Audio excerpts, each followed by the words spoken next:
Right, watch out. Okay, today I want to attack one of the most challenging parts of this belly pan so far.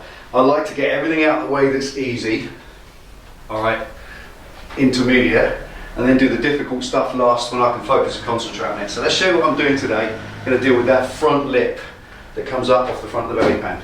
Goodness knows how I'm going to achieve that. Alright, as you can see, everything else on this, let's get down here. The lines of it just work. You know, they just work in relation to that. And the lines on the front, all nice and rounded and so on. But at the moment, as there has always been, is this straight line just ain't working. It's just rubbish. I want to bring this up a little higher. And I've been saving this till last because I really don't know, or didn't know quite what I was going to do with the vents. They're not finished by a long way. Talk about those another time. Got to do all sorts of that. Going to move those around, going to reshape them, da-di-da, come to that another time. But this little bit today here is what I want to deal with. I don't want to go right up here. I don't want to roll it straight inwards that way, because that will be like putting a lid on it, make it feel like a bit of a box. That's no good. And I do want a little bit of airflow get into the radiator, because that's quite beneficial to engine cooling. So I want to bring something off there that just brings the line up organically. Because all this whole thing, this whole bike is all about curves. And of course all that roundness doesn't work with a dead straight edge. And I've got all the offcuts, all the bits of steel that I cut off. Anything bigger than about ½ an inch, I've still got it. So I'm going to get this, I know, look at it. Don't know what right thing to do, I don't quite know the right thing to do. But let's get all the scrap bits out and the donor tank as well. And see if I can create something that comes up off there and looks good. And that I can weld across, grind back, and won't show an obvious ugly line across the front, and will actually follow this up nicely. Because if you look there, it toes inwards. That last little bit, it comes up, comes up, comes up, and then it toes inward right at the last minute. And I don't want to have that coming out there, because that would look wrong. It's got to carry on in. Anyway, enough waffle. Let's see what we can do.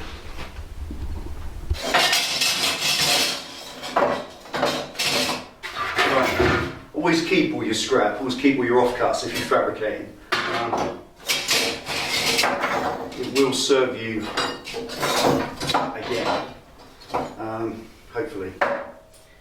Now these are the bits that I cut off. That's the bit that is directly cut off what's there now. So it came up and went in like that. But it's got this ugly bit here. This was the bit that the tab welded to, that had the 2 rings in to hold the tank down, kind of that way on. So that fits, in terms of that profile, that will fit perfectly. And right, it's got these little ridges in it, easy enough just to trim them off and indeed hammer them out, and nail them and hammer them flat, stretch them around or shrink them in so they don't exist. A little bit of planishing going on. But that's the first choice, albeit that that's ugly. And I don't know if I could grind it back. Yeah, could grind it back, could lap that right back to nothing. All this gold stuff, that's just braze, where the bracket was brazed on. So that's the first choice. That's the one from the other tank, the first original tank, the one that's on there now.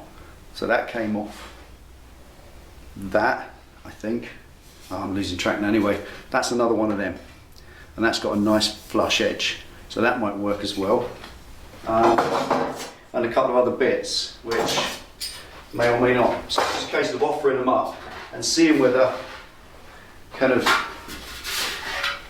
any of that profile there, any of that would work. Obviously, having had to cut the sides out for the side panels, I've lost that there. So I can't use that bit.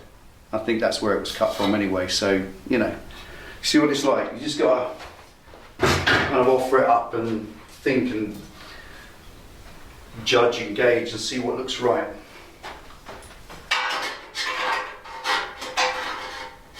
Sort of trim and cut, and trim as little as possible, so that you don't trim too far and then you bugger up the one chance you've got. So let's have a little play with this for a minute. I'll get an idea where I'm going and then show you what it's going to be like. Well, I get stuck in anyway. Master of the sun, memories falling on concrete.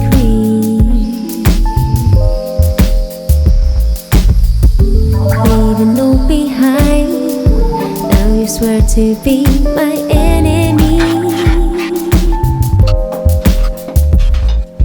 Victim of your cards, I'm running in the dark, I venture into nothing. Gone into the night, won't you come and hold my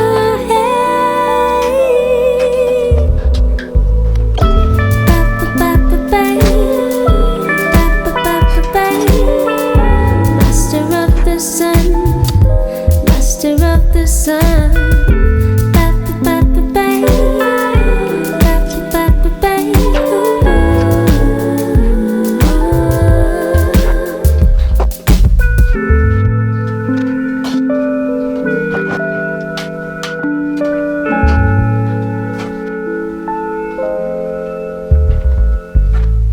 Master of the sun, memories falling on concrete,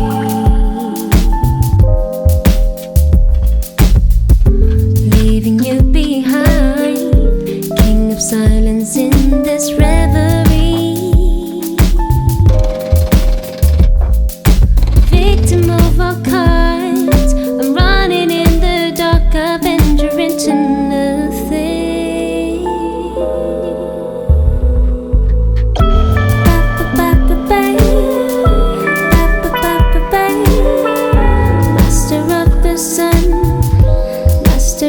Sun.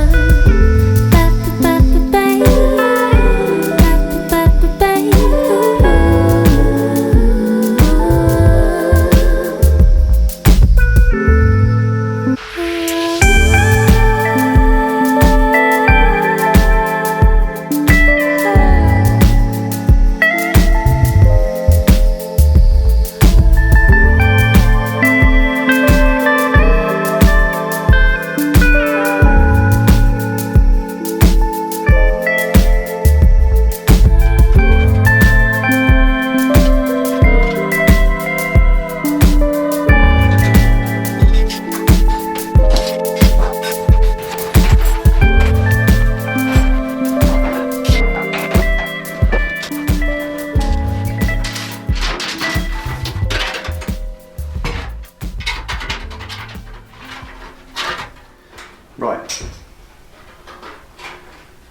after a little bit of sort of faffing about and hand manipulation, that is the panel. Now it doesn't, I'm going to weld that on there, so that's the obvious task. Just going to weld that on there to give an organic finished line to the belly pan, and at the same time cover that little gap where you see through to the pipe so it doesn't look so unfinished. That's what I want to use. I don't want to go any different to that. I don't want to come right up here because I'm covering up the radiator. So that's just got to be welded on there. And there's a couple of options hit you at this point. You would normally, if you were welding one piece of sheet metal to another, you normally use a special pair of pliers that have got a step in them, and you grip, they're lock pliers, and they've got like an L-shaped lock in them, and you put them on the edge of the metal and you crimp it, and it gives you a little tiny step, and then the metal overlaps, but it sits in a recess, so it looks butt to butt. It looks like that, but it will have a piece of this sheet metal up the back which you can seam weld along. Now I don't have one of those, and even if I did, you can't do that on a curve, because the minute you start trying to step notch a curve, you'll buckle everything out shape. So the problem with steel, it tends to be, if it's this is where carpenters have an easy life. You just machine that out and you just fit it in, whatever. But on metal, especially sheet metal, there are certain things you just can't do that the laws of physics won't allow. So I can't put a step. It's a straight panel, that's exactly how I'd do it. I put a step along it. You don't have to have one of those special pair of pliers. You can do it with a chisel. So you can hit it one way with a chisel, turn it over, lay that flat on an edge, and then you can make that strip edge. Then you drill along it if necessary, and you can plug weld all the way along. Or if you've got the ability to do so, you can actually seam weld if that doesn't buckle it too much. And that's the sort of thing you do on roof chops on cars and that sort of stuff. But in this instance, this is 1mm sheet metal, and it is curved all the way around. It's not only curved one way. If you look at that, it's curved kind of that way and that way. And it's because of that, if you're trying to dig steps into that, you'll just buckle it out of shape. So there's two options then. One is to overlap it literally, either inside or outside, and then seam weld on the back, and then hopefully I can linish that out. But of course it's 1mm sheet metal, and the minute you start linishing that away to try and lose it, you'll linish through to the weld and you'll just make it weak as hell. And even though it doesn't hold anything whatsoever, I don't want it flapping about in the future or breaking through. So you'd end up putting filler in that gap, just moulding it in, or lead or solder, whatever. And I don't really want to do that. What I'm going to do instead is option 3. I'm going to butt weld it, which just means literally put it edge to edge like that and tack it on the inside. And hopefully, it's only 1mm thick, very carefully. This is just about the hardest MIG welding you can do. Tack welding sheet metal, tiny little thin tacks have got to go along there, all the way around, and make a solid sheet all the way around, because I want it all metal, because remember the heat that's in this area, I don't want any filler in there because it will just bubble out. So in that sense, it's got to be correct, it's got to be all the way across, and at the same time, I don't want to buckle it all out of shape and burn it. So let's see what we can do. Wish me luck.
Let's give you a look. Okay, there she is. Sum total of 4 hours. And that looks really nice. Really nice. Nice job. There are some little imperfections in the weld. Now there's a thing. There you go. Let's have a look at it. There it is. That's just little perforations. If you look close, you can see the join. Hang on. Get a finger and point. The join, well, it's obviously between the two. You can kind of see the join because I've flapped back all of the weld off. What I did was run a seam weld around it. Really messy, horrible, not nice. All the welders watching are probably crying now. Gone to have a little cry. You know, I know it was horrible, but it is strong because on the inside, there, get around there, look.